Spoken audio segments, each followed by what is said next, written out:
آیا روزے کی حالت میں سر ڈبویا جا سکتا ہے پانی کے اندر؟ دیکھیں، سر ڈبونا ایک جس طرح آپ نے فرمایا مبتلا بہ مسئلہ ہے اس گرمی کے موسم میں، تو اس میں اختلاف ہے دونوں مراجع کا۔ حضرت آیت اللہ العظمیٰ سید علی حسینی خامنہئی کے نزدیک احتیاط واجب کی بنا پر روزہ باطل ہو جاتا ہے، آپ کو اجازت نہیں ہے سر ڈبونے کی۔ لیکن آیت اللہ العظمیٰ سید علی حسینی سستانی دامت برکاتہ وہ فرماتے ہیں کہ ان کے نزدیک کراہت شدیدہ ہے، روزہ باطل نہیں ہوتا۔ لیکن اب سر ڈبانے کے پھر مصادیق میں تھوڑا سا اختلاف پایا جاتا ہے۔ ایک دفعہ ہے کہ آپ ٹیوب ویل میں یا سوئمنگ پول میں جاتے ہیں، سر ڈبوتے ہیں اور بیک وقت جو ہے نا ایک ہی لمحہ میں آپ کا پورا بدن اور پورا سر جو ہے نا وہ پانی میں ہوتا ہے۔ اور ایک دفعہ ہوتا ہے کہ وہ ٹیوب ویل جب چل رہا ہوتا ہے تو اس کے سامنے جو سر رکھتے ہیں، اب اس میں فرق ہے کہ اگر جب پانی میں آپ کا سر ہے اور مکمل طور پر آپ کا سر اور منہ پانی میں ڈھنپا ہوا ہے تو پھر وہی آغا رہبر کے نزدیک احتیاط واجب کے نظر باطل ہوگا اور آغا سستان نزدیک کراہت شدیدہ رکھتا ہے۔ لیکن اگر فقط اوپر سر پہ پانی آ رہا ہے اور ادھر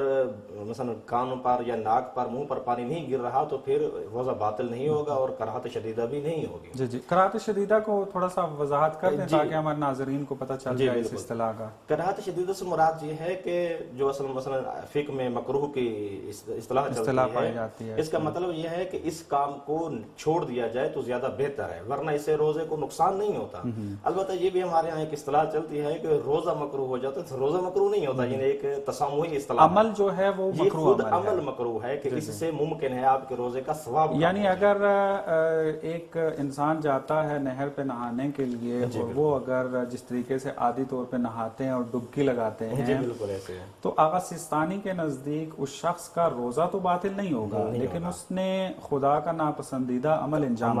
دیا، بالکل ایسے۔ لیکن رہبر معظم کے نزدیک جو ہے روزہ باطل ہے احتیاط واجب کی بنیاد پر۔ اور اسی طرح اگر مثلا کسی برتن میں رکھ کر پانی، جیسا کہ آپ نے فرمایا کہ گرمیوں کا موسم ہے اور ٹھنڈک پہنچانے کے لیے بالٹی وغیرہ میں یا بڑے کسی برتن میں رکھ کر اپنا سر ڈبو دیتے ہیں تو وہاں بھی یہی حکم ہے۔